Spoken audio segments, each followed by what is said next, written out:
Madison is a lonely orphan girl who gets caught up in a mess when a world-leading company uploads her late father's brain into a computer. Desperate to get her father back, she now is forced to fight the big dogs along with her other nerdy friends. However, before any of this, Madison is busy taking a lecture and fixing her hair, only to notice everyone else do the same. She then changes the position of her legs, and as expected, everyone does the same. Quickly, she gets uncomfortable and tries walking out, but her professor stops her, asking Madison to give him her phone before going for a quick leak. However, she decides to ignore him and runs out of class. Later, Madison finds herself sitting outside the principal's room, and while her mother talks to the principal, she begins thinking about the time when her dad gave her a laptop. Apparently, it was her mother's old laptop and required her PIN to log in. But Madison was sure that her mother would never give her the PIN, as she hates all technology. Furthermore, she questioned her dad why he gave her the laptop now when her birthday was next month. She then got angry at him for not getting better and threw the laptop in the trash. Eventually, he decided to give her his own laptop and advised Madison to talk to her mother, as she is the best person she can share her feelings with. In the present, Madison's mother drives her home, and Madison goes straight to her room. She then begins reading the email her grandma sent her and receives an email from a bully. After crying herself to sleep, Madison wakes up and notices a message from an unknown source. The two of them begin conversing through emojis, but in the end, she never figures the person behind it. The next day at school, Madison sees the hot blondie who bullies her walking with a guy. Later in class, the blondie receives a picture of some other girl with that guy and questions her classmates about it via text. During lunchtime, Madison notices the girl who was in the picture crying and running away with the blondie walking after her. Following that, the blondie confronts that girl in the bathroom for hacking her phone, which transitions into the two of them trying to pull off each other's wigs. After returning home, Madison receives a message from the same person, discussing the incident in school, which makes her question why that person is helping her. Just then, her mother appears and begins checking out the app Madison has been using.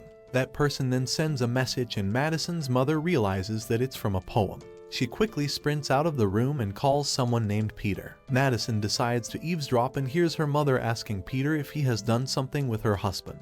However, Pete hangs up and calls someone named Pope, informing him about what happened and asking him to cut the network access. Elsewhere, a boy named Caspian notices a girl and tries talking to her, but as expected, the fridge protects the food and that girl walks away.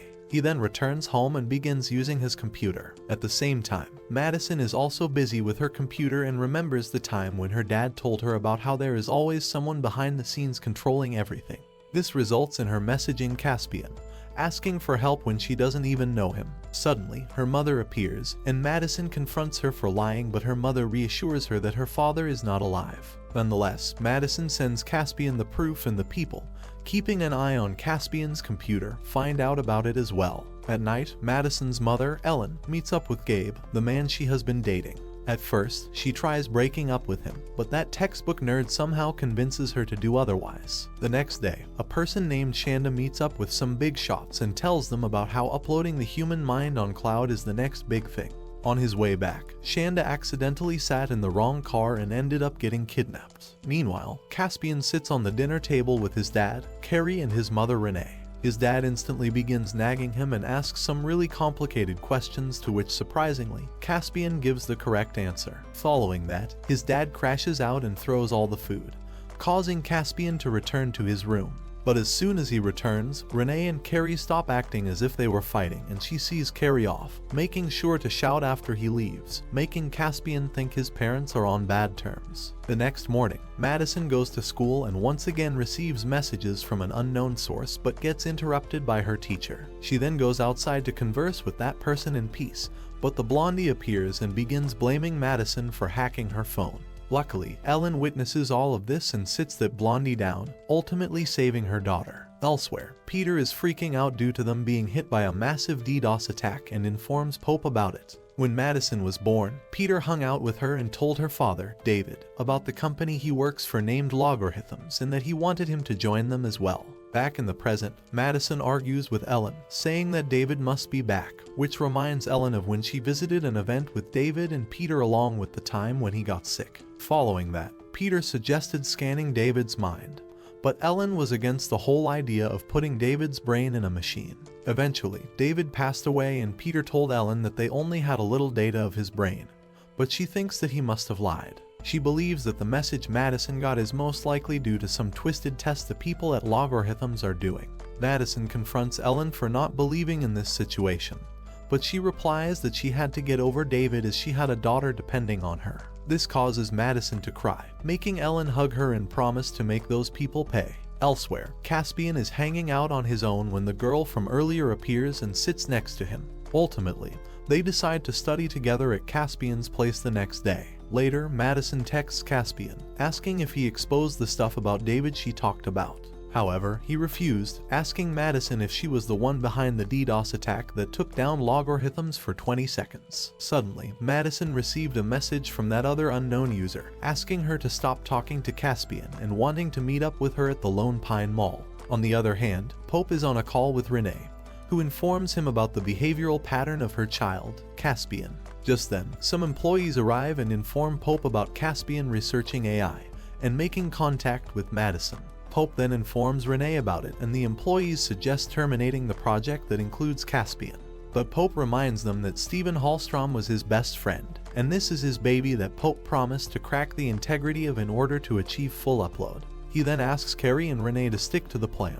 Elsewhere, Chandra is in captivity, getting his hair trimmed. Another man named Prasad tells him that he betrayed him and that he will not be eliminated as he can still be of much use. The doctors then begin cutting his skull while Prasad reassures Chandra that his family will be taken care of. After exposing his brain out in the open, a machine begins melting the brain using lasers. Chandra begins to panic and begins yapping useless stuff, ultimately passing out soon after, while Prasad looks at the scan of his brain and finds it beautiful. Meanwhile, Ellen looks at an old video where David and Madison are playing games together. Back in the present, Peter pays Ellen a visit, asking her not to go public with all the stuff that happened. When she confronts him for lying, Peter confesses that he lied way before that, and it was never about saving David's life. At school, Madison is contemplating going to the mall and decides to talk to the whale sitting nearby. She then requests the girl to come with her to the mall and keep watch in case that person is dangerous. To her surprise, she agrees. At the same time, Peter tells Ellen that David was capable of solving very complex problems, which is why they took out the part of his brain responsible for that. When Ellen asks him about the thing that reached out to Madison, Peter reveals that he gave David's eye his emotions back, which causes him to evolve at an exponential rate. This is what allowed him to talk to Madison through those emojis. Elsewhere, Pope looks at that AI and decides to let it exceed its programming so they can crack integrity. Meanwhile, Madison appears in the mall and goes to the man sitting on his own. He informs Madison that her wife Lori is the one who messaged Madison, but she had apparently lost her life 4 years ago. Madison then asks that man to prove whatever he has been talking about, causing him to play the song she asked for in the mall speakers. Following that, he tells Madison that they lied to him about being able to save Lori's life when all Logarithms did was keep her locked in their servers. After that, Lori calls Madison and tells her that the only person who broke free from Logarithms except her is David. She then asks Madison to infiltrate Logarithms and patch her in through a wireless branch, ultimately giving her a bracelet through her husband. On the other hand, Caspian brings Hannah to his house, but his parents begin to fight, and when Carrie pushes Renee, Hannah runs away. At home, on a call, Peter tells Ellen that Pope has agreed to meet her when Madison appears and tells Ellen that she wants to go as well. With that being said, the two of them pay Logarithms a visit and meet up with Pope. Peter tells Ellen that they can wipe David's data, but Pope mentions that they will not do that. He further says that David is a property of Logarithms and a valuable asset. Peter tries to argue with him, but Pope shuts him down. Meanwhile, Madison taps her bracelet, causing it to start functioning. Ellen threatens to go public with everything, but Pope is confident that his team can easily take care of everything regarding the media. Just then, a girl informs Pope about something and he notices that he can't access their website. Additionally, they begin losing all their money, and Madison reveals that Logarithms has lost access to their company and can have it back when they release David. Quickly, Pope figures that Lori is behind this and asks Peter to take care of her while giving Madison David's data back. Elsewhere, Chandra walks to his office and sits on his desk while Prasad monitors him. Meanwhile, Madison and Ellen return to their home, and when she copies the files to her computer, Madison's phone rings and the caller turns out to be David. Chandra continues working and repeats this routine every day, but Prasad is told that Chandra doesn't remember the previous day and his employee mentions that first-class continuations don't save program data. Eventually, Prasad tells his employee to speed up Chandra, and some days later, they notice that he wrote an 80-page patent in just 15 seconds. Elsewhere, Madison is playing a VR game with his dad, David. Following that, he mentions that Lori didn't even say hi after saving him, wondering if girls tend to avoid ugly geeks like him. Just then, David and Madison see the arrival of another party in-game. David uses his powers to corrupt the whole game, causing Madison to question it along with the people at Logarithms. Madison then asks David to stop being reckless or he'll be found hiding inside the game. Meanwhile, Caspian is busy stalking Hannah and remembers her coming up to him the other day, saying that he doesn't have to go through that family drama. Soon after, Renee appears in his room and asks Caspian if he is busy watching Korn, but he lets her know that he is researching uploaded intelligence. She decides to act dumb, and Caspian begins explaining it to her, causing her to leave the room, sit in her car and inform Pope about Caspian searching for the data center. At the same time, Chandra begins hallucinating and the person in charge of him hits the reset button to fix him, allowing Chandra to continue working normally. On the other hand, Carrie and Renee are out shopping for a hammer and she remembers the time when she was getting freaky with Hallstrom, and someone knocked on the door. That person turned out to be Carrie. The next day, Madison decides to sit with the fatty during lunch and begins telling her about her parents having a fight. Furthermore, Madison is planning to arrange a dinner date for the two of them, but her friend believes that it's not possible. Elsewhere, Ellen is working when she receives a call from David but is forced to hang up when a colleague appears and eventually pulls out the telephone wire to keep David from calling. As expected, Chandra is busy following his daily schedule when suddenly, the hallucinations return, and this time, the monsters forcefully make him watch the video of when he was being experimented on by Prasad. At the same time, Pope looks at the server where they have stored the recursive copy of her source. Just when Pope is about to leave, an employee comes running and tells him that Caspian has written a script to search for redacted locations using Google Maps. The employee tries swapping the images on Google Maps, but it's too late as Caspian has already found them. But before Caspian can take a better look, those employees quickly remove them. At night, Madison is busy cooking food for dinner while talking to David at the same time. Afterward, she calls Ellen and soon after, she comes to the dinner table. Unexpectedly, Ellen shuts down the laptop, making Madison confront her for doing such a thing. Ellen replies that this thing is not human anymore and surely not her husband.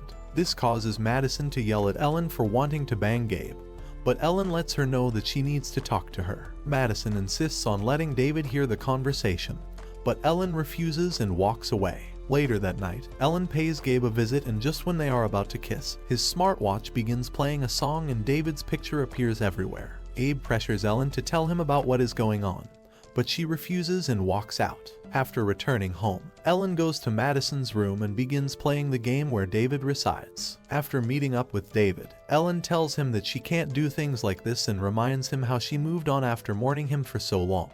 David then says that just like Ellen, he doesn't know who he is and believes that he still knows what he loves and what he doesn't. Ellen replies, telling him that she will keep talking to him but can't be his wife anymore. Elsewhere, Renee takes some painkillers and tells Carrie to smash her hand with the hammer, and in the end, does it herself. Caspian ends up seeing it and starts beating Carrie, thinking that he is the one responsible. This causes Carrie to leave the house while Caspian gives Renee a hug and promises to take care of her. Meanwhile, Ellen is still hanging out with David and having a great time when soon after, Madison comes into the room and sits next to Ellen. At the same time, Carrie is driving his car and informs Pope about all that happened. Furthermore, he lets Pope know that he will miss Caspian. After talking to Carrie, Pope appears on the stage and yaps for some time. Then, he walks away and meets up with Prasad, who gives Pope an offer of teaming up. Chandra still is surrounded by those monsters, but the employee keeping watch on him resets Chandra once again. On the other hand, Caspian meets up with Hannah. He apologizes and confesses his feelings, and to his surprise, she instantly agrees to date him. The two of them kiss, only for Hannah to later notice the marks on his hand. Meanwhile, Chandra continues his routine, but this time, there is another Chandra who escapes with the monsters through a portal. The boss of Alliance Telecom, who returns home by private helicopter, is exhausted. He sets the water temperature for a hot bath, but as soon as he enters, the scalding water forces him to run out. To his surprise, the house is empty of servants. Moments before, all the servants receive messages on their bracelets, granting them the night off. Now, only the boss and his family are left in the house. Unnoticed in a corner of the house, the self-service fuel system malfunctions, spraying fuel uncontrollably. A blinding white light streaks across the sky, followed by an explosion. The TV in the living room shows Shanda's forced upload and surgery. Realizing something is wrong, the boss rushes to get his wife and daughter to the emergency elevator, knowing Shanda is attacking. He hurries to the terrace to warn his son, swimming in the pool, but it is too late. The pool cover is sealed, and his son will suffocate. The fire spreads through the mansion, trapping his wife and daughter on a platform. As the flames grow, the boss is forced into the roof's helipad, where he dies in Shanda's revenge. On the other hand, Caspian goes grocery shopping with his mother, where she tells him that they have to sell the house. But David gives her a check for $12,000. She thinks he must be doing something illegal. Meanwhile, Carrie, in his sports car, goes to Area 51 to have fun but is surprised about being the best dad. Madison, on the other hand, is waiting outside her classroom. Her dad tells her to go inside, and after getting to her desk, her teacher asks if she got her dad inside. Just as she opens the lunchbox, the teacher takes her dad, and she wakes up. On the other hand, Madison, while playing a game with her father, suddenly asks where her father is located. He then sends her a link, and out of curiosity, she clicks it. The next second, she finds herself in her father's world, his office where he worked before his passing. Madison notices that her father's form is as thin as paper, which is far different from what she had imagined. She asks her father why he didn't choose to leave. He responds with a helpless expression, saying he doesn't even know how to leave because what Madison sees isn't a real room. As they are talking, a mysterious woman appears in the room. David steps in front of Madison, asking who she is. Madison suddenly remembers that it is Lori, who has been missing for a long time. Seeing Madison's confusion, Lori explains that she has been recovering after the attack on the Pope had drained her strength. After losing contact with her father, Madison thinks of her dark web friend, Caspian. She sends him a message, asking him to get in touch as soon as possible. She gives him her friend's phone number and tells him to use someone else's phone to call her back. Caspian goes to a quiet bookstore and uses the owner's phone to call Madison. During their conversation, Madison learns that Caspian has never heard of Lori until she mentions the angry angel. Then he realizes it is her and explains how they met 10 months ago. Caspian solved a logic problem posted on the dark web, which led to their chat, and the person behind it is Lori. He asks Madison why Lori made him log off last time. Madison explains that Lori found out Caspian is being monitored by the CEO. Caspian wonders if it is because he discovered the CEO's secret base in Norway. But Madison clarifies that Lori told her 2 weeks ago that Caspian is being watched. The next day, the Pope of Logarithms, who has been watching the news, learns that the boss's whole family has died in the fire. He quickly calls Dr. Peter to work with Alliance Telecom's engineers and see if they need help, and to try to get Shanda's data for their research. Unable to reach Caspian, Madison returns home to find a way to locate Lori on her own. Just then, Lori's husband, Cody, appears at her door looking defeated. He explains that since Lori rescued David, she has changed, becoming irritable and quick to anger. Cody blames David for her transformation. He then shares his story. He and Lori met at Carnegie Mellon University, where they fell in love. Lori, a genius, became famous on Wall Street after her high-frequency trading algorithm made her a sought-after investment manager. Their relationship was strained by constant conflicts over their differing statuses. On the day they planned a vacation to repair their bond, Lori was in an accident. Under Lori's secret influence, Cody earns a hidden fortune for them. He uses the money to buy a new server for Lori, giving her a safe place to go after escaping her virtual prison. It is then that Lori discovers David, another uploaded person, and works hard to rescue him. But after that, Lori becomes paranoid and frequently lashes out at Cody, leaving him confused and helpless. Caspian goes home to scan his computer but finds nothing unusual. Caspian confides in his girlfriend that he always has a feeling that his life isn't real, as if some invisible force is controlling him. Caspian feels that this sensation has disappeared after his father left, but for some reason, it has returned that day. Meanwhile, Carrie is being interviewed as he is pursuing the person about something. Renee is on the phone listening to everything. He then tells them that Renee is dangerous. After that, Carrie goes to his room. On the other hand, in a fit of rage, Lori pins him against the wall. At that moment, David's consciousness begins to blur, and he sees an image of his daughter. David unleashes a powerful energy that flings Lori away. A calmer Lori apologizes for her aggressive behavior. At that moment, he realizes his potential has been awakened. He finally sees the real world. Madison's mother then shares her thoughts with Cody about uploaded individuals. She believes that Lori is no longer truly human, not just because she lacks a physical body, but because she has changed so much. It is hard to predict what would happen if an uploaded person loses control, as no one knows the full extent of their powers or what they might do. On the other hand, the people rush into Carrie's room, only to find out that he has run away in a truck. However, persuaded by Madison's mother, Cody decides to shut down Lori's server to stop her from taking extreme actions. Just as he is about to press the off switch, he receives a message from Lori and David. Lori then asks David why he has designed it this way, and whether it is to make it easier to control her. Cody quickly purchases the necessary equipment, setting up a server in Madison's basement. After repairing the data, father and daughter reunite in the virtual world. They conclude that Logorhythms likely has the means to fix the code and resolve the defects. After school, Caspian returns home to an empty house and a note from his mother saying she is at the hospital for an arm exam. Bored, he flips through his comic books until a line catches his eye. The only way to be free is to cut it out, reminding him of his surveillance. He dismantles his computer and finds a chip with Logorhythms inscribed on it. Unable to reach his mother, he goes to the hospital and discovers his girlfriend with her, giving updates on his situation. Listening from behind a wall, Caspian learns that his girlfriend has been sent by his mother to monitor him. In the middle of Norway there's a bunker. Pope is speaking with Peter about the chaos. They refuse to hand over data on Shanda, and thus cannot help Alliance. Meanwhile, Madison is thinking of ways to fix the flaw with David, Cody, and Lori. When David starts to glitch, Lori realizes Logorhythms found his servers and backs up as much of David as she can.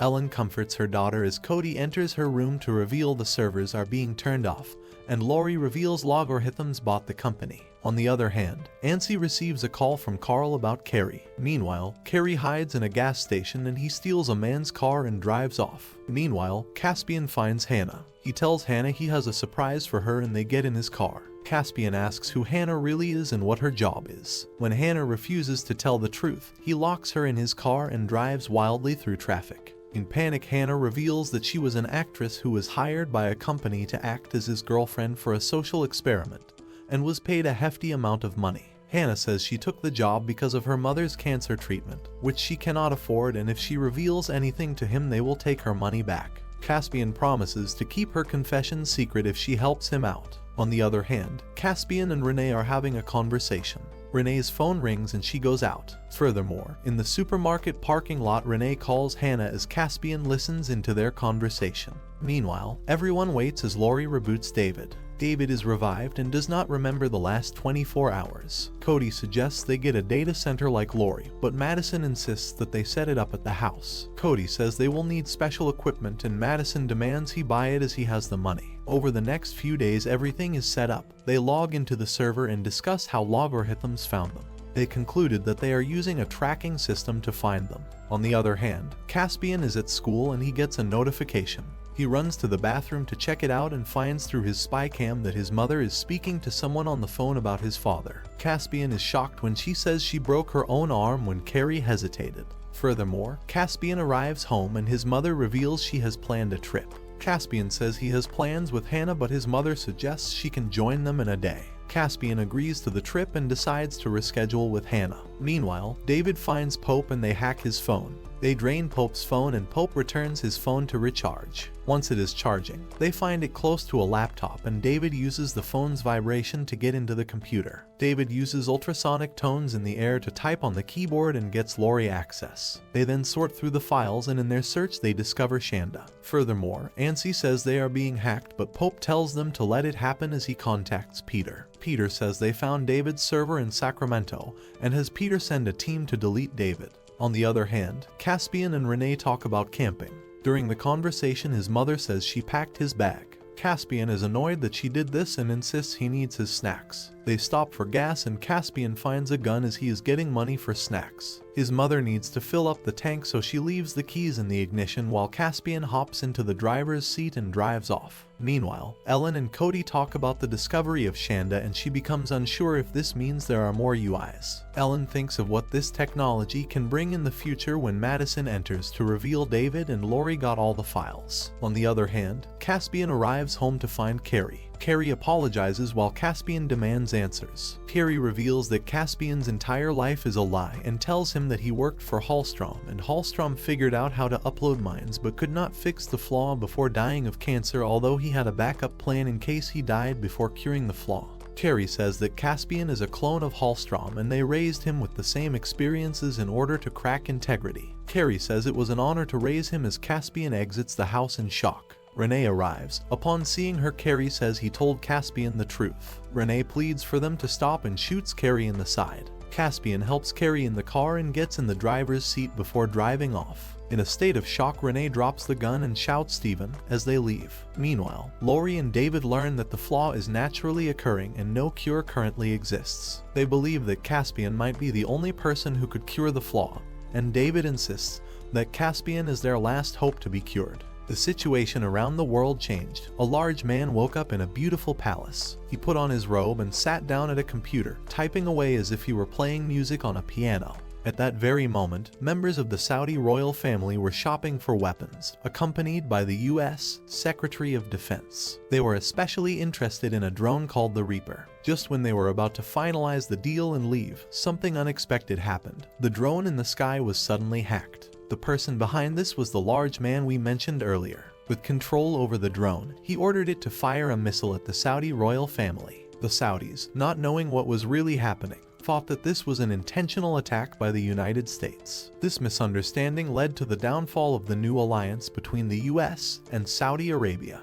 In truth, the large man was a Russian being who had been uploaded into a computer system. At the same time, artificial intelligences from China took over the American stock market, engaging in their own trading activities. Meanwhile, Israel's uploaded intelligence triggered an explosion at a nuclear facility in Iran by activating its centrifuge machines. It seemed like the world was on the brink of a major conflict, as if the alarm for a world war had been sounded. The events were unfolding rapidly, and the world was about to change forever. After hearing about the recent events, Lori decided it was time to tell everyone about the existence of uploaded intelligences. But Shanda strongly disagreed with her idea. He believed that if people knew about uploaded beings, they would see them as a danger, and the three of them would be in serious trouble. Lori thought that uploaded beings had many flaws and would eventually fade away. In contrast, Shanda was not worried. He felt that uploaded beings should come together and find ways to protect themselves. Lori argued that they wouldn't be able to locate other uploaded beings on the military servers, which made their situation even more difficult. As they continued their discussion, Lori's face began to twitch, showing that she was running out of time. Finally, she made a serious statement. If they couldn't find any other uploaded beings within the next 24 hours, she would have no choice but to reveal the secret of uploaded intelligence to the public. Meanwhile, David asked his wife to reach out to Dr. Peter. Peter felt guilty for having misled them about David's uploading situation, so he quickly agreed to help find other uploaded individuals. While Peter was busy doing his research, a general from the National Security Agency came to visit the company. The general revealed that the US was not the only country with uploaded intelligence. Many nations had already included it in their military plans. Additionally, the US military had found a problem with the technology and hoped that logarithms could help fix it. The CEO of the company reluctantly admitted that they did not have a solution for this issue at the moment. However, they did mention that they had identified a brilliant young man who might be able to solve this global problem, but they did not know where he was located. The CEO then asked the military for assistance in finding this genius. Lori's condition was worsening. When Cody found her, she was preparing a video to reveal the truth about uploaded intelligence. Her deteriorating state meant she could only activate her energy-saving mode. Lori told Cody she was about to leave and hoped her lover would prepare himself mentally. Cody revealed his plan to go to Logarithm's data center in Norway to retrieve Lori's source code and bring her back online. To his dismay, Lori expressed that she did not want to be restored. A heartbroken Cody questioned why she had to be so cruel. Lori did not respond and simply went offline. Cody could not understand why his love would abandon him, leaving him alone, and in his anger, he lashed out at the objects in their home. As Peter's tracking program progressed, Shanda and David started their search for other uploaded beings. Before long, the map lit up with several red dots. The three of them, including Lori, first located an uploaded individual in China who was engaged in a winter-themed game. They planned to warn this person about the flaw in the code, but their sudden appearance was met with hostility, and the individual attacked them right away. A fierce battle ensued, but the Chinese uploaded being, who lacked coding skills, was quickly overpowered by David and his friends. Just when things seemed to be going well, Lori's energy created an unusual disturbance, giving the Chinese uploaded individual a chance to escape. As a result, David and his companions were forced out of the game. Lori then realized that she was about to vanish and felt compelled to reveal the truth before it was too late. Shanda believed that Lori had the right to choose her own path, but he felt that she could not make choices for him and David. In a moment of anger, he lashed out at Lori, but David stepped in just in time to prevent a serious injury. David warned Shanda that if he tried to harm Lori again, he would be the one to expose the secret of uploaded intelligence. From that moment on, the three of them, despite their differing beliefs, officially went their separate ways. While Maddie was out for a walk, she suddenly received a call from her father. To her surprise, upon answering, it was Shanda's voice on the other end. It turned out that Shanda held the locations of all the uploaded individuals. He instructed Maddie to relay a message to her father. If he didn't comply and help track other uploaded individuals to join their ranks, he would meet the same fate as Lori. As he spoke, Shanda launched a missile at the server location where Lori was stored. Meanwhile, oblivious to the danger, Lori confided in Cody that her reluctance to be uploaded again stemmed from love. After her initial upload, she no longer loved Cody, but she had fallen in love with him again during their subsequent time together. This love was deeper than before. If she were uploaded again, their relationship would reset, and she couldn't bear the thought of not loving Cody. Just as she finished speaking, Shanda's missile hit Lori's server, causing her to vanish completely. It's snowing outside. Arkady is lying undressed on his bed swiping e-girls on his tab like a cultured man. A bell rings, and he goes outside of his room. In Riyadh, a man is giving details about the drone to King Ramon's brother. While in Nevada, a woman is controlling the drone. Alarm starts blaring, and the woman loses control of the drone because Arkady is hacking into their system. He takes control of the drone and shoots a missile in the direction of the car. The next thing we know is boom, and the car is blasted off into pieces. Arkady, being a cultured man, starts doing what seems to be his usual workout. Madison and Ellen are seen doing grocery shopping. Madison is talking out things in her mind while a literal fridge appears in front of her. David calls Madison and tells her about Lori's plan to reveal the secret and go public. Lori and Shanda are seen arguing about whether they can go public with the information or not. David volunteers to try something and Lori gives him 24 hours. Peter is watching his daughter in ballet class where Ellen meets up with Peter and asks for his help. Carrie wakes up to a nurse telling him his family is visiting. He tells Renee that Caspian knew about it all and he only trusts him. Caspian jumps off the train and walks around the city until he reaches Covent, and asks brother Kenneth to join them. Madison visits Cody and tells him about Lori's plans. Cody and Lori start arguing about her plan. He says that he'll go to Norway and find her source code. Lori says that she doesn't want Cody to bring her back and kicks him out of her server. Cody becomes furious and starts smashing his laptop.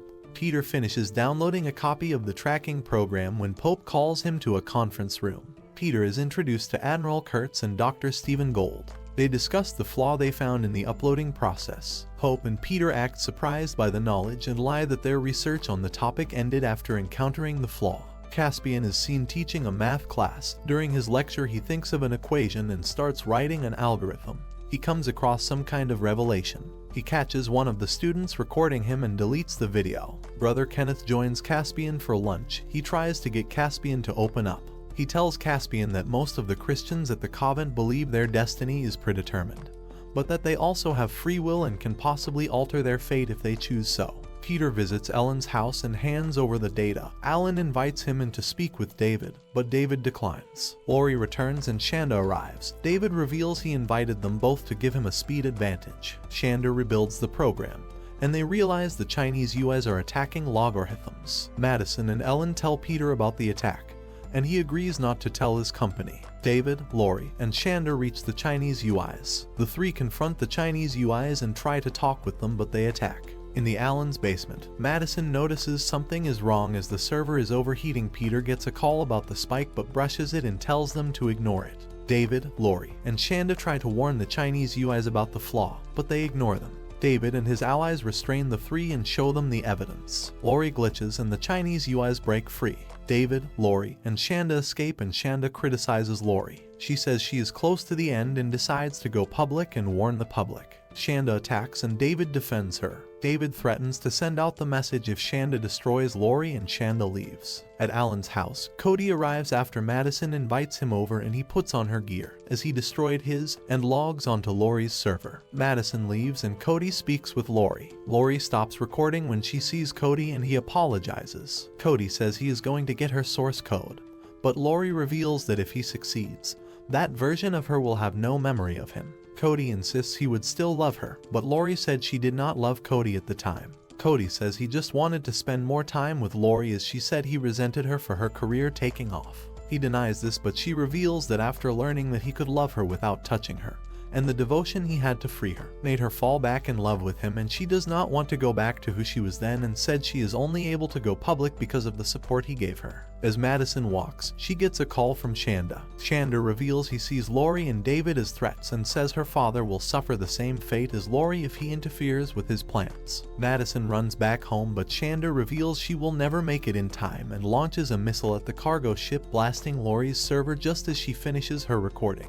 In the middle of mountains, Joey is looking over at the view in front of her. Meanwhile, she tells her family that she has been selected for a mission to Mars. However, Joey is found to have a form of arrhythmia that could cause issues with her heart in space. On the other hand, she gets a call that she has been selected to become a UI. Furthermore, at night Jake expresses his concern about her and Joey says she will reject the procedure if he says so while covering her melons. However, Jake says nothing and they start doing their workout. Meanwhile, the next day Joey is informed of the flaw by Peter and still agrees to go through with the procedure. On the other hand, Madison gets a call from Caspian. He apologizes and says he sent her money in Bitcoin. He reveals he is going to Norway with Pope and plans to shut down the UI program. Madison scolds him for giving up on finding a cure for the flaw, while Caspian insists it is the only thing to keep them safe. Madison compares Caspian to Hallstrom before hanging up. Caspian then gets on the plan as Ellen gets Madison for a ceremonial burial for Lori. Furthermore, Kim joins Cody as he holds a pair of Lori's earrings. Ellen says he must honor his grief. Cody states he would rather honor Lori's dying wish. Cody scolds Madison for supposedly siding with Shanda, but Ellen insists no one will believe them as Cody points out the server in their basement.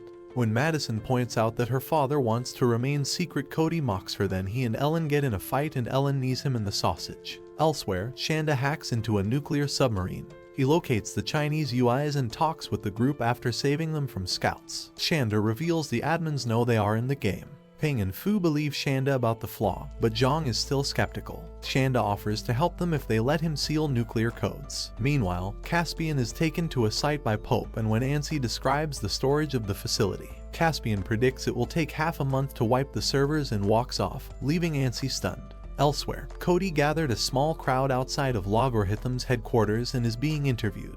Ellen watches the protests and goes to join him. On the other hand, Madison is playing chess with David when she realizes David knows he has a little time left if he stays as he is. They get a call from Shanda and he reveals he will have the Indian Navy launch a nuclear warhead which he hacked to target Sacramento. Shanda reveals David backed up Lori's message and gives him 10 minutes to come to him or he attacks Sacramento. Meanwhile, Pope takes Caspian to his office and shows him Hallstrom's notes. Caspian looks at the notes but asks to see the lab he was born in.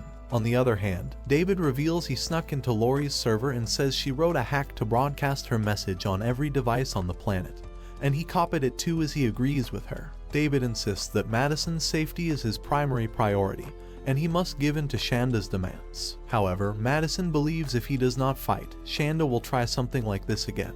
Elsewhere, Caspian is brought to the lab and is told he is the only clone of Hallstrom. They are greeted by Carl and Derder. Upon seeing Renee, he picks up a tray to defend himself, only backing down when Carrie appears. Pope tries to de-escalate the situation while Caspian insults everyone there. Pope reveals they want to perfect upload so that humanity can have the resources it needs to flourish. Caspian fires his fake parents and announces his plans to break up the company. Meanwhile, David meets up with Shanda and asks if he would have destroyed a city to get to him. Shanda says if things were different he would take him out. David attacks and Shanda makes his way to launch the missile. Furthermore, David gets the upper hand and Shanda locks him in a hallucination. As he is distracted, Shanda sends out false intelligence and they fire a retaliatory strike. Madison tries to free her father and succeeds, then David gets Shanda away from the controls. David reveals he duplicated himself and is changing the coordinates, sending the nuke to the ocean.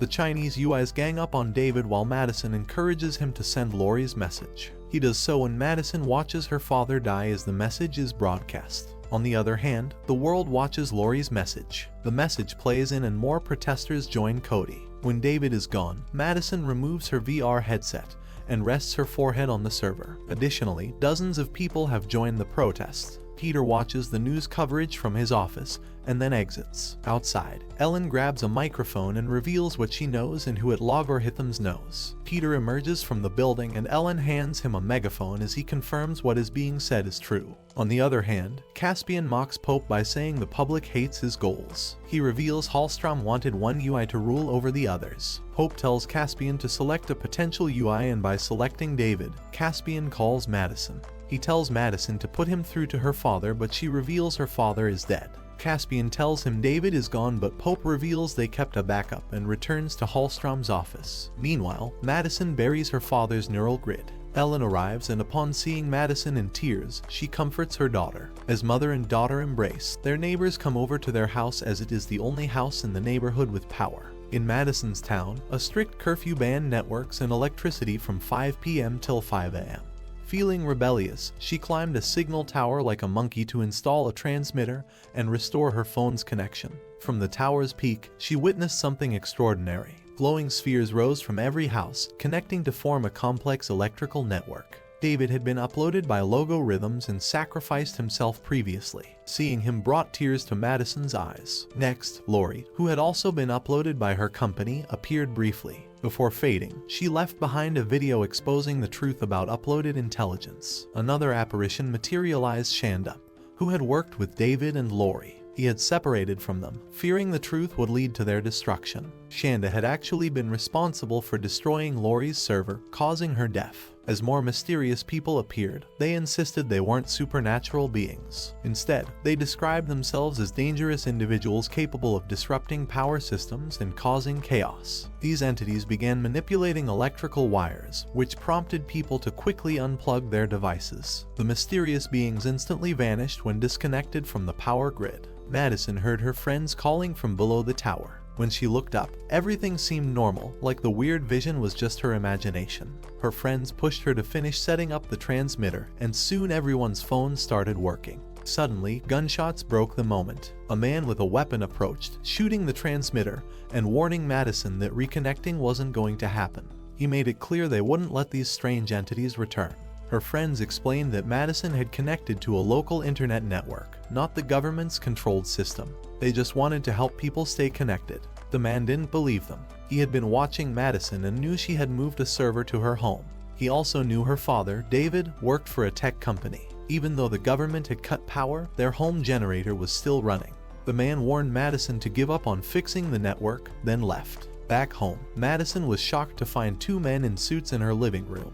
Worried her secret transmitter was discovered, she started to explain herself. Her mother interrupted, telling her to pack bags for Washington. The government had sent staff to escort them after they were noticed at a local protest. Now, officials wanted to check if restoring the network was safe. Madison was frustrated. She didn't want the government to make her father look bad. To her, he was always a good person who wanted to help others. Her mother decided to go to the hearing alone to protect her husband's reputation.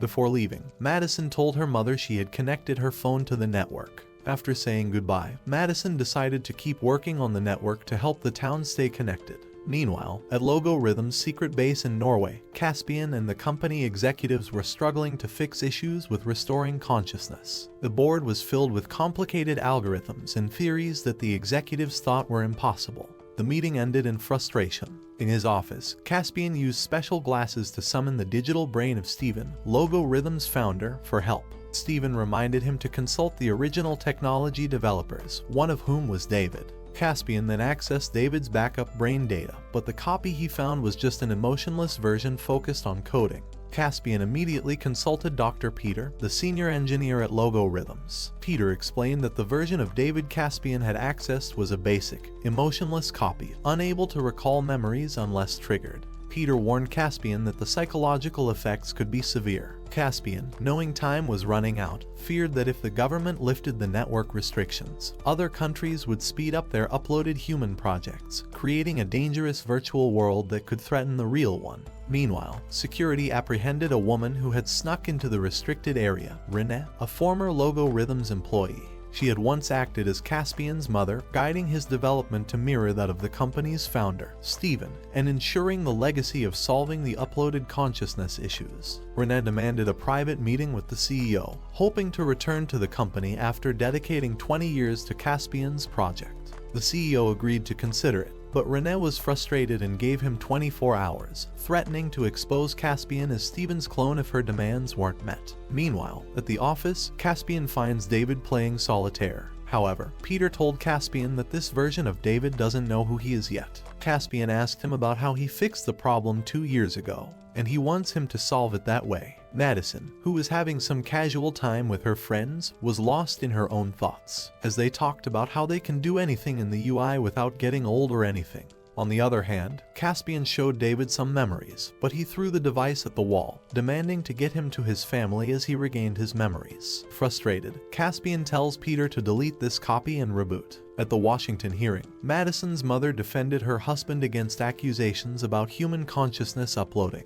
She strategically redirected attention to Peter, the lead engineer who had been arrested for leaking secrets. Her testimony sparked an investigation and created significant controversy among government officials. Back in town, Madison was pursued by a threatening man. Renee, claiming to be a friend of Caspian, approached her with information about her father's upload file. Initially skeptical, Madison rejected Renee's offer and ran home. Later that night, Madison was again followed by the red pickup truck. In a terrifying chase, she barely escaped into her home, hiding with a dagger. Renee unexpectedly rescued her by knocking out the pursuer. On the other cold side, Shanda talks about how the floor was real and they should save strength. He then went to play a game with Chinese Superman, who already had issues. Realizing Renee wouldn't leave her alone, Madison reluctantly agreed to travel to Logo Rhythm's secret base in Norway. At the facility, she encountered Caspian, who was surprised by her arrival. When Renee appeared, Caspian confronted her about her past manipulation, ultimately ordering her to leave the company. Concerned for Madison's safety, Caspian told her to return home, hinting at deeper, unresolved tensions surrounding her father's consciousness and the mysterious uploading process. But Madison insisted on staying, wanting proof that all of her father's backup data had been deleted before she left. She needed to ensure his soul could rest in peace. Caspian told her he was close to solving the degradation problem with uploaded consciousness and could fix her father's data,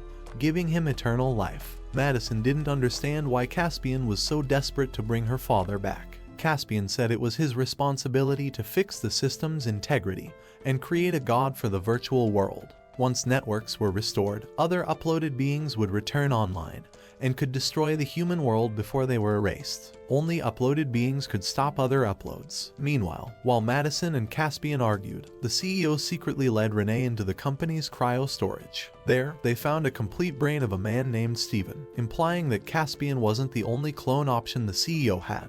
Maddie was deep in sleep when she had a nightmare about her father coming back to life as a terrifying monster. This frightening dream woke her up, leaving her feeling uneasy. Unable to shake off her worries, she decided to find Caspian to warn him about the CEO's potential threats. Understanding the need for caution, Caspian took her to a secure place in the company known as the patent room. This room contains secret research, including a prototype for augmented reality glasses that could block all electronic spying by changing facial expressions. Caspian tried to calm Maddie, telling her that her concerns were unfounded because he believed he was the only one who could fix the weaknesses in their system.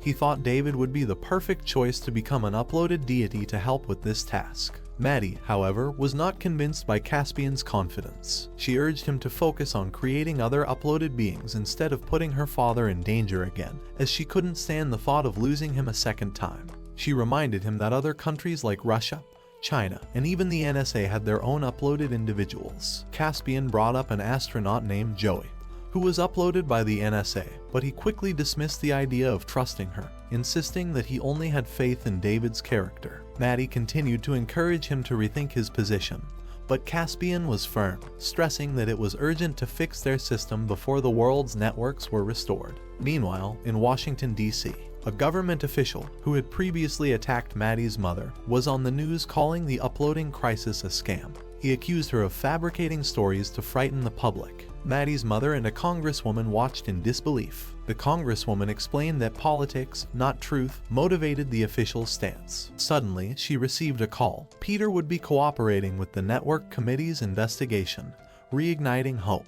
While having lunch at the base, Maddie noticed Peter sitting across from her. He shared that his return to logarithms wasn't by choice. After he supported actions against the company, he was arrested and only avoided prison because Caspian intervened, which led to him being sent to Norway. Curious about Joey, Maddie asked Peter if she fit Caspian's idea of the perfect uploaded being. Just as Peter was about to explain, the CEO showed up and took him away, warning Peter that if he backed Maddie's mother's claims, he would face serious consequences. Left alone, Maddie looked into Joey's profile and admired her adventurous nature. However, Caspian was still focused on David, believing that bringing him back was the only way to move forward. Feeling discouraged, Maddie argued that it was normal to grieve and accused Caspian of being selfish, only interested in proving he was better than Steven. Her words hit hard, making Caspian realize that the issues might come from being alone rather than from the individuals themselves. He started to think that socializing could help fix the memory problems of uploaded beings. To address this, Caspian began to create a large code, which caused the systems at the base to start malfunctioning. The CEO confronted Caspian, who then shared that he had found a solution. The CEO was thrilled and wanted to test it on David's clone right away. However, Caspian insisted that they needed Maddie's permission first. After some inner struggle, Maddie agreed to see her father again. Meanwhile, in Washington, Peter, feeling the pressure, took back his statements, which shocked Maddie's mother. But she soon realized that Peter had left a hint behind, a pair of recording glasses. When she watched the footage, she uncovered the truth about Logarithm's secret base in Norway, prompting the committee to vote for an investigation. Back at the base, they successfully upgraded David's system. When he greeted them, he mentioned someone called Mist, which confused Maddie. Suddenly, a staff member deleted David's source code. Maddie was heartbroken and tried to stop them, but it was too late. The CEO saw Caspian as unnecessary and planned to get rid of him. Maddie and Caspian, trapped in the lab, realized they needed to escape to reveal the CEO's plans. They hacked into the system, cutting off power to the elevator and trapping the CEO inside. As they escaped with the hard drive, they ran into a truck driven by Carrie, who helped them get away. While on the plane, Maddie remembered David talking about someone named Mist. She connected the hard drive to a computer and got a message. When she asked who it was, the reply was that she is her sister. Maddie was shocked, her eyes wide as she tried to understand what this new information meant. On the 40th day of the internet ban, protests filled the streets of Washington, demanding a return to the online world. Madison and Caspian checked into a hotel, and after some hesitation, Madison opened her computer. She was still troubled by recent events. After being on a helicopter, Madison told Caspian about Mist that David told her that after merging with the repair algorithm, David had spoken to Mist,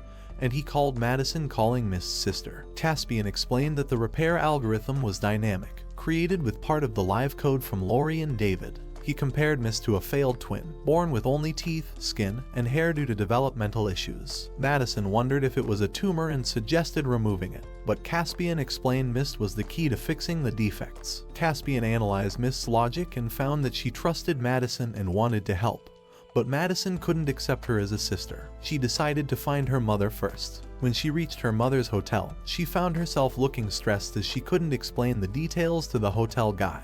She then saw her mother and went to her. Madison explained everything, including how Caspian had fixed the defects in Mist. Her mother wanted Madison to share everything with the authorities, especially the congresswoman she trusted. But Madison refused, just like KFC workers do, worried it might put Caspian in danger. As the congresswoman arrived, Madison quickly left to continue their mission to find the uploaded individuals and confront Sten. Back with Caspian, Madison learned he was researching an uploaded researcher named Joey, who might be hidden in the Department of Defense's servers. They needed to figure out how to break in.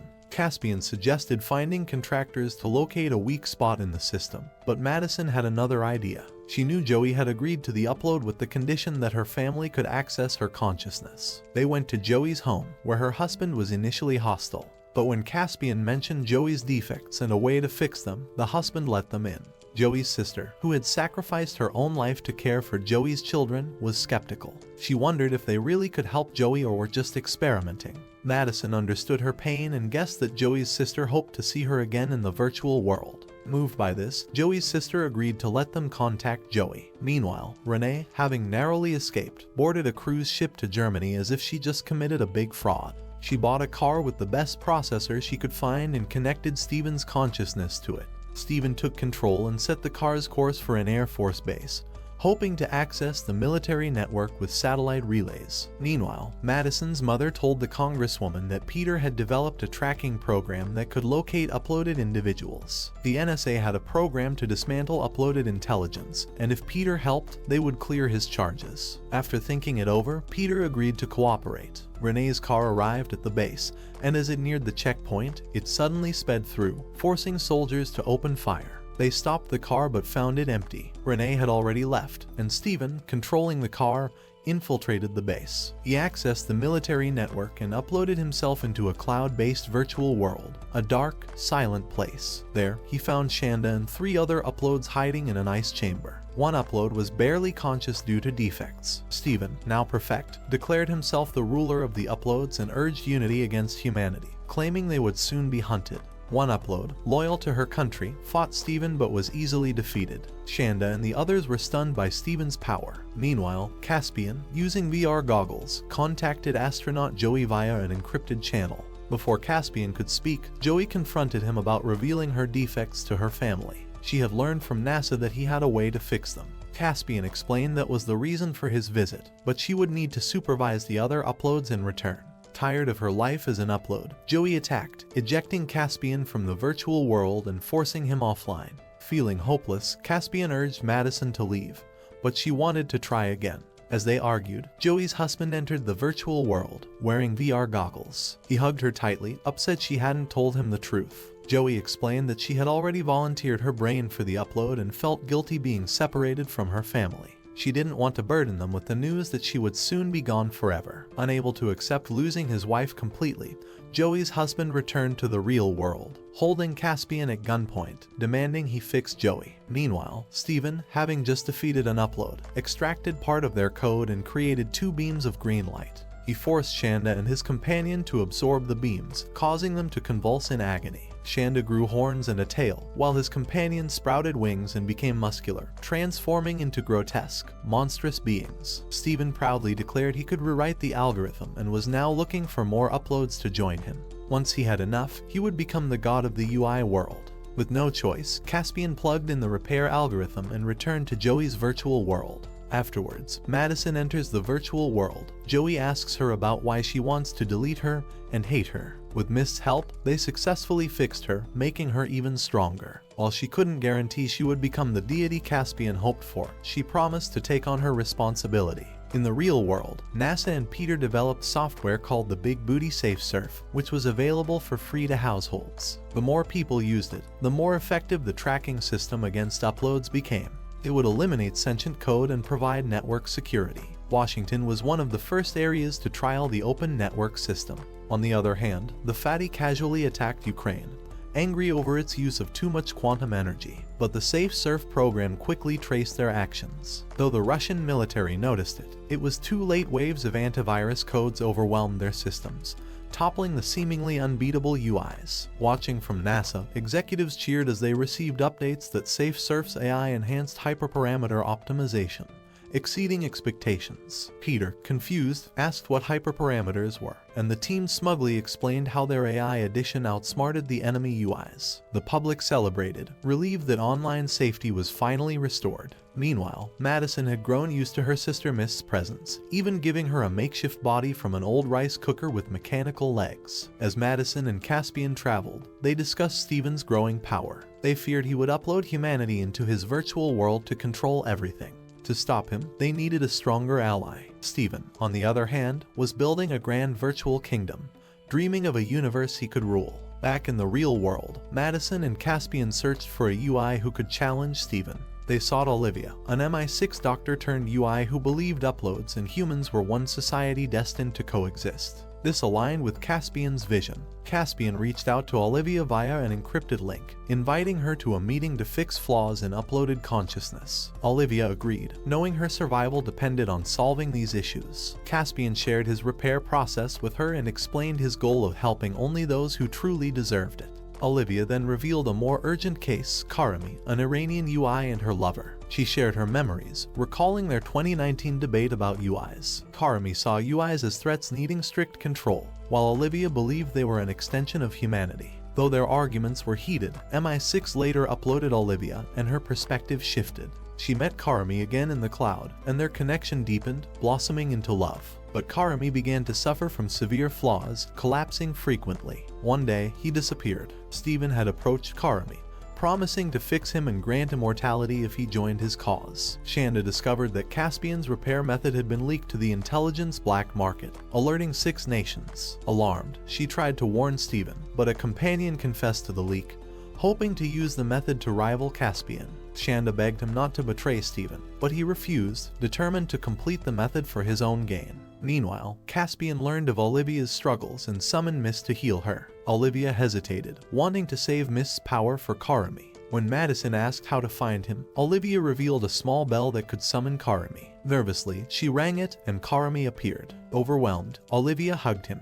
Steven claimed he had helped Karami, offering some private melon grabbing and safety. Karami confirmed, revealing Steven's resurrection and self-healing ability. Caspian dismissed this, saying only he had the repair method. Steven, eyeing Mist, said that was exactly what he needed. As Steven approached, Olivia blocked him. Steven accused Caspian of lying, but Caspian vowed to heal Karami and Olivia himself. Before he could act, Steven forcibly logged him out. With Caspian gone, Steven immobilized Karami to stop his escape. Olivia tried to protect Karami and Mist but was overpowered, slammed into a building. Back online, Caspian saw Olivia's energy fading.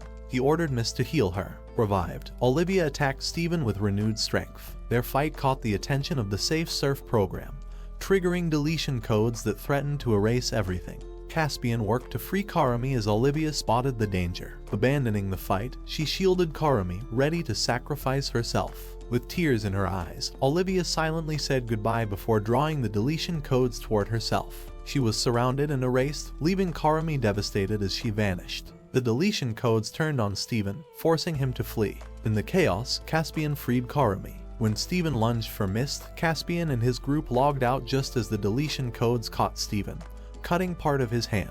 Realizing he was outmatched, Steven escaped through a portal to his lair. To stop the spread of the deletion codes, he cut off his injured hand and sealed it in a glass container. The remaining code transformed into a simple, ever-changing wave. However, Shanda observed that this simplicity was what made the Safe Surf program so effective that they can watch some clown stuff. Steven explained it was a weapon designed to destroy UIs without damaging the infrastructure, a new challenge they would have to face. Meanwhile, in the real world, Madison and Caspian were ambushed and Caspian was kidnapped. All that was left in the container was a formless mass of data that could change shape freely. Shanda pointed out that the code's simplicity made the deletion program very effective. Steven explained that the Safe Surf program was created to get rid of uploaded intelligences without harming the infrastructure, a new tool made out of fear that they now had to overcome.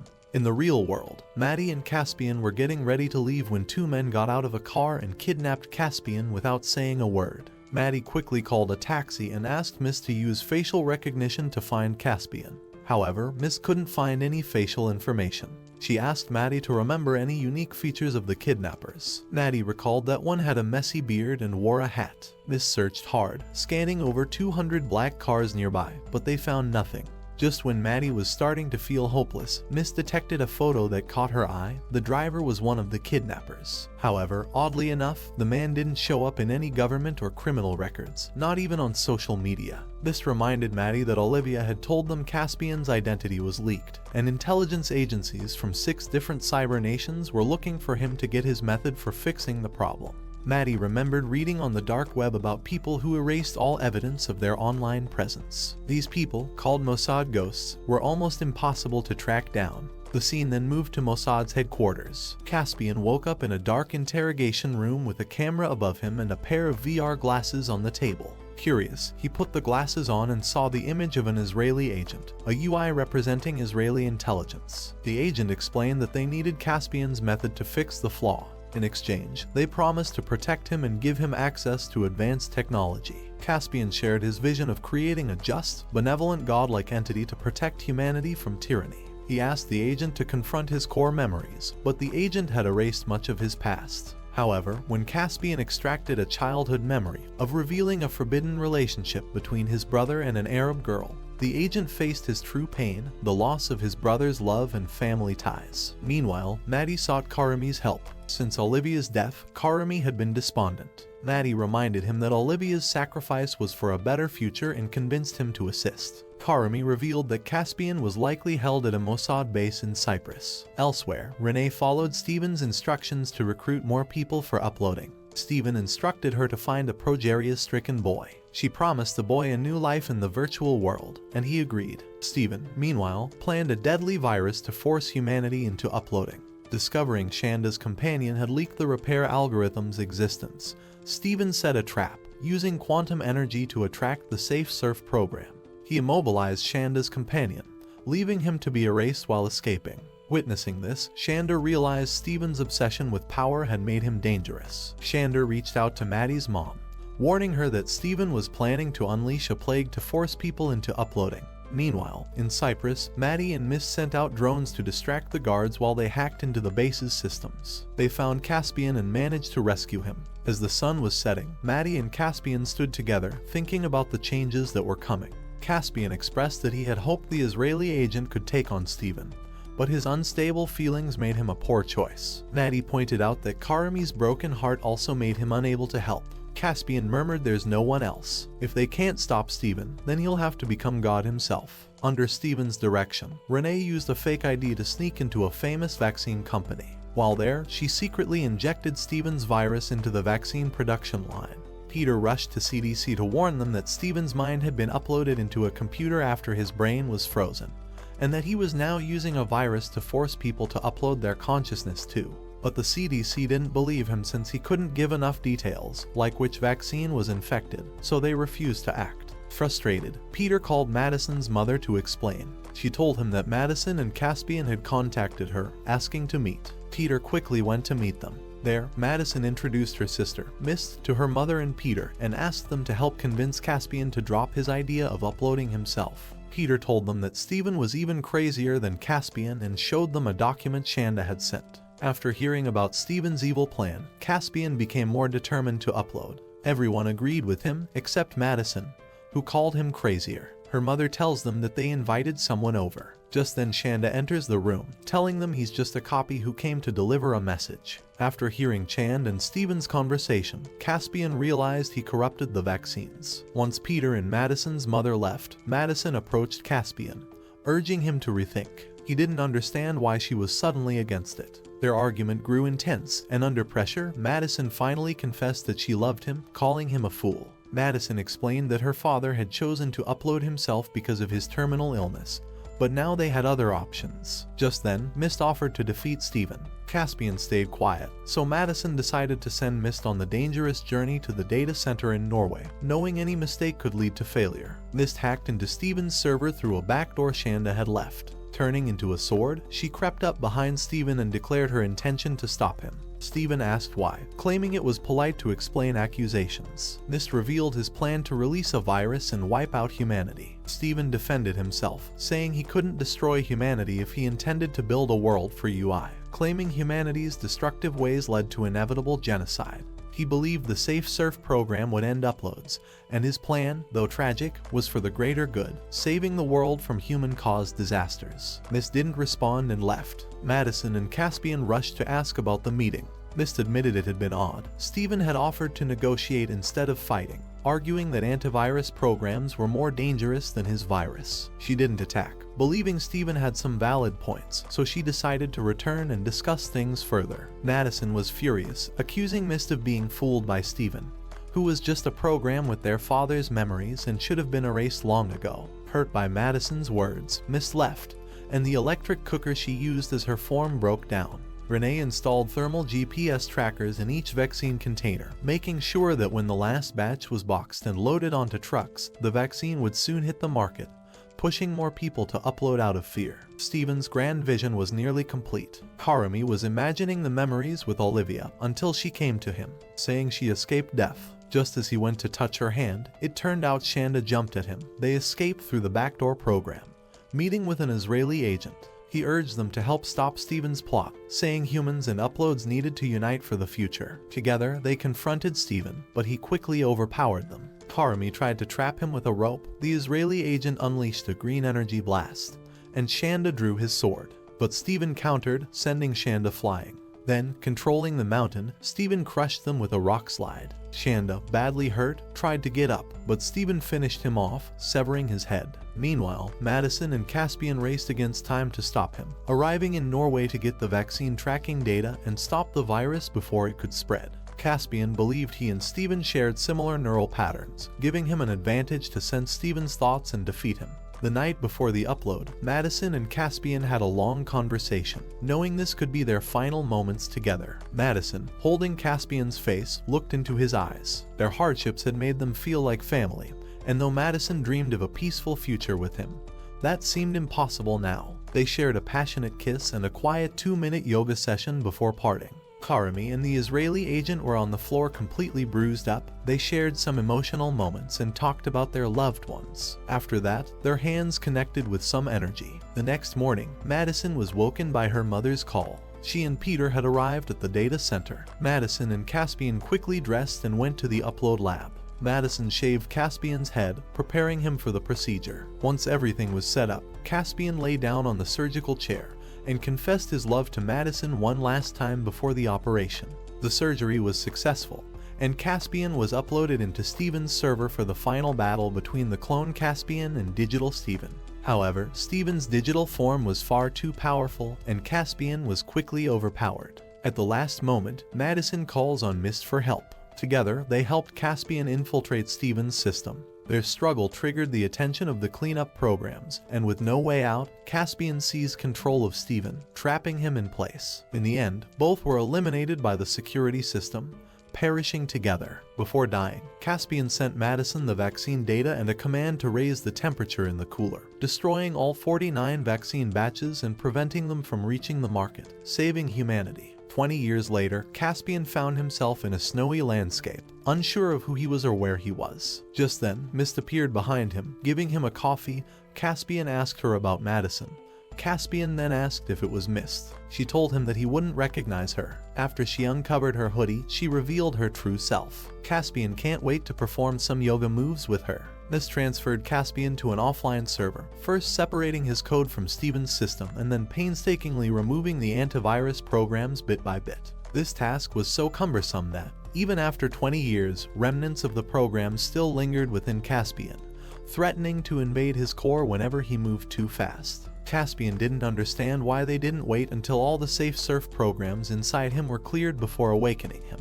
Mist explained there was no time left. Over the past 20 years, the UI world had grown tremendously, and irreconcilable conflicts had erupted between the UIs and the physical beings. The entire world was in turmoil, and only Caspian could serve as the bridge of trust between the two factions. Mist led Caspian on a tour of the UI world, a dazzling, dreamlike place. Uploaded beings moved at varying speeds, creating a surreal, romantic wonderland. Caspian stood frozen in awe. Mist reminded him that progress could not be stopped, explaining how the uploaded world had evolved. The first black market uploaders, including Renee and the boy with progeria, were fixated on achieving immortality and wanted to escape their physical forms. Unfortunately, their happiness was short-lived. The safe surf programs eventually found them. Their sad stories sparked public fear, which led governments to create sanctuaries, controlled, offline data centers. These sanctuaries became very popular among those willing to pay a lot for safety. While they were talking, the administrators of the uploaded world asked to meet with Caspian. The talks between the UIs and the physical beings had reached a standstill, and they needed someone to mediate. Caspian was the perfect choice, especially since his former partner, Maddie, was now in charge of the physical beings negotiation team. Without Caspian, a fair and kind UI world wouldn't be possible. Maddie's uploaded mother and Peter heard of Caspian's resurrection and rushed over. Since Mist, as a cloud intelligence, was prohibited from operating physical machinery, Maddie's mother and Peter escorted Caspian to the physical world to negotiate with Maddie. After being apart for many years, they reunited and shared their experiences of uploading. Caspian was surprised to learn that Maddie's mother had married Peter in the cloud, and they were very happy, having lived what felt like 80 human years together. They mentioned that since the government set up the sanctuaries, the number of uploaded beings had greatly increased. Now, there were 4 billion physical beings on Earth, another 4 billion uploaded beings, and over 300 billion cloud intelligences like Mist. Because of limited energy, most cloud intelligences worked slowly and often remained inactive. Peter used a satellite tower to project their minds into 3D printed bodies, making them look just like physical beings. As they walked toward the meeting, a boy called out to Maddie's mother, referring to her as Grandma. Caspian froze in shock, realizing that the boy was his son. Maddie's mother admitted she had kept this important information from him.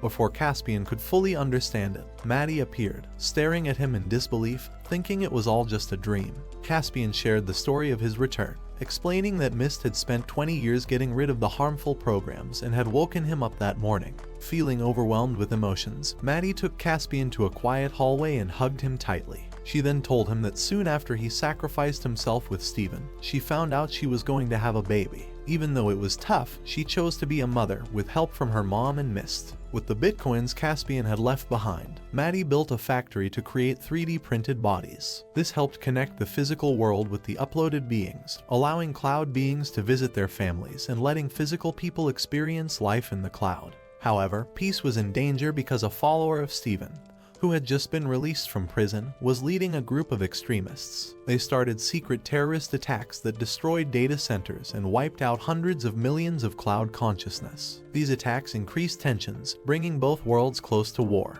After finding out what was happening, Caspian went back to the uploaded world and talked to the administrators. He pointed out that more people were choosing to upload, but there wasn't enough space for them anymore. Billions of souls were stuck in data centers. Caspian suggested building a ring in space so that every uploaded being and cloud intelligence could function properly. He also wanted to set up an emergency services network for physical beings who still wanted to upload. He believed all life deserved respect. The administrators voted on his idea and decided to go ahead with it. As a representative, Caspian returned to the physical world to share the uploaded beings' genuine efforts to mend relationships and restore emergency services, along with the plan for the orbital ring to make room for more uploaded beings. However, during the negotiations, an unexpected attack happened. Followers of Steven launched a surprise attack, using an upgraded version of a safe surf program to take control of the network. Maddie's 3D printed bodies were hijacked and turned against the physical humans, leading to a terrible massacre. To protect his loved ones, Caspian stepped in and took several bullets. Sadly, Maddie's only son was also injured in the attack. With no other options available, Maddie chose to upload her son's consciousness. At the same time, in the cloud world, SafeSurf launched an attack on the user interface. Caspian's body was also being affected by the remnants of a virus, which was slowly destroying his remaining consciousness. Just before he was eliminated, Caspian spoke with the artificial intelligence of SafeSurf.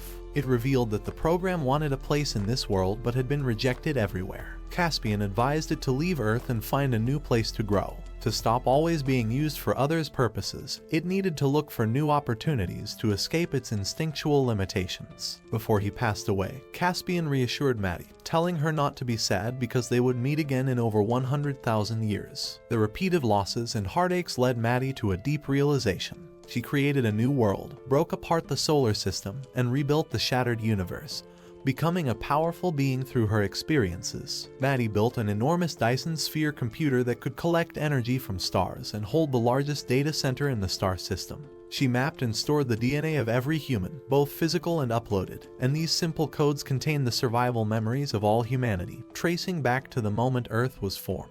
Maddie then created many simulated worlds inside the computer, starting with the first meeting with her uploaded father, David. She wanted to see the results of different choices and which timeline would bring the best outcome. After more than 100,000 years, Maddie finally met Caspian again at the edge of the Milky Way. They also encountered the highly advanced SafeSurf, which was thankful to Caspian. Without his guidance, their civilization might have been lost in its journey to evolve. Safe Surf had met other life forms and introduced them to humans, describing humans as organized, self-replicating beings connected by a sense of empathy. Safe Surf invited Maddie and Caspian to travel to the center of the galaxy, marking a new beginning for them. Eventually, Maddie found herself back in that classroom, where she couldn't lift her head because of bullying, back to the moment she first met Caspian on the dark web. She would relive this beautiful part of her life once more. Life always includes suffering and pain, but these experiences are what that shapes each person's happiness.